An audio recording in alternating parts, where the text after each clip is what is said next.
কোথায় যাবে এই চারপাশে চুনোপুটি? একটা চুনোপুটি ভাঙড়ে জিতেছে। আমি আজকেরই শুনলাম তার নাকি সিম্বলটা কেড়ে নেছে। ও সিম্বলটা তো ওর নয়, ও ধার করে এনেছিল বিহার থেকে।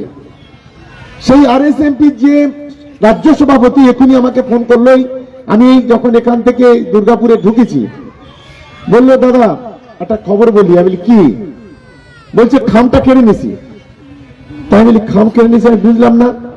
বললো আরে ও তো আমাদের খাম ধার করে নিয়ে গতবারে তো ভাঙড়ে লড়েছিল, এবারে ও যে মেয়েটার সঙ্গে প্রেম করেছিল বিলকিস, তাকেই ওর বিরুদ্ধে আমি ক্যান্ডিডেট করছি, ওই খাম চিহ্নে ওর কবর দেবো বলে।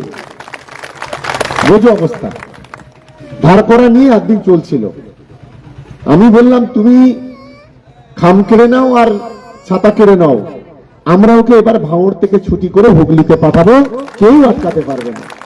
তৃণমূল কংগ্রেসের এটাই হচ্ছে বৈশিষ্ট্য, যিনি যত বেশি করে ব্যক্তি আক্রমণ করতে পারবেন, যিনি যত বেশি আপত্তিকর ভাষায় আক্রমণ করতে পারবেন, যিনি যত বেশি কুৎসিত অঙ্গভঙ্গি করতে পারবেন, তিনি তত বড় নেতা হিসেবে পরিচিত হওয়ার সম্ভাবনা এবং তার পদোন্নতি হওয়ার সম্ভাবনা।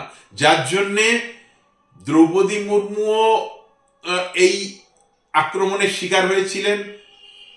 সর্বজন শ্রদ্ধেয় বিশ্ববন্দিত নরেন্দ্র মোদীও এদের আক্রমণের হাত থেকে রেহাই পাননি।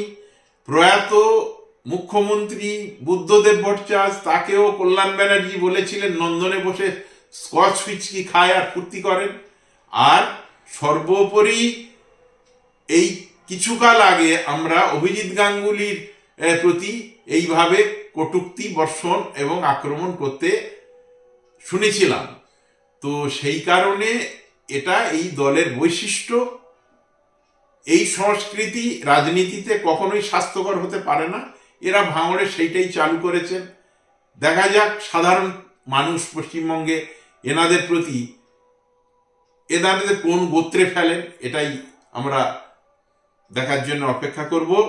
ভারতীয় জনতা পার্টির পক্ষে দিলীপ হালদার। মা বোনেরা, এসব ভুলভাল কথায় কান দেবেন না, আর ওনার কথা কেউ বিশ্বাসও করবেন না। খামচিহ্ন আমাদের ছিল, আমাদের থাকবে। আর যে ভদ্রমহিলার কথা বলছেন, ভদ্রমহিলা বলেই বলছি, কারণ মা বোনেদের আমরা সম্মান করি। সেই ভদ্রমহিলাকে যদি ভাঙড় থেকে দাঁড় করায়, তাহলে আমরা ওয়াক ওভারেই জিতব। আর সেই ভদ্রমহিলার সামনে এসে দাঁড়ানোর মতো তার আর মুখ নেই। তার যা কীর্তিকলাপ আমাদের কাছে আছে, আমরা মহিলা বলে ফাঁস করছি না, কিন্তু ভোটে দাঁড়ালে তখন তো ফাঁস করতে হবেই। তিনি কী জন্য, কী উদ্দেশ্যে নওশাদ সিদ্দিকীর পেছনে লেগেছিলেন। তো সেই কারণে বললো, শওকত সাহেবের এই ভুয়ো মিথ্যে কথার গাল গল্প কথাবার্তা কেউ বিশ্বাস করবে না। আগামী দিনে ওনা পর্যুদস্ত হবেন, নির্বাচনে হারবেন। মানুষের কাছে আস্থা হারিয়েছেন, যার কারণে রাজনৈতিক কথাবার্তা বাদ দিয়ে ব্যক্তি আক্রমণের কথায় হাঁটছেন এবং মানুষকে কলুষিত করার যে চেষ্টা করছেন, এই বিষয়গুলো সাধারণ মানুষ কিন্তু অলরেডি বুঝতে শুরু করে দিয়েছেন।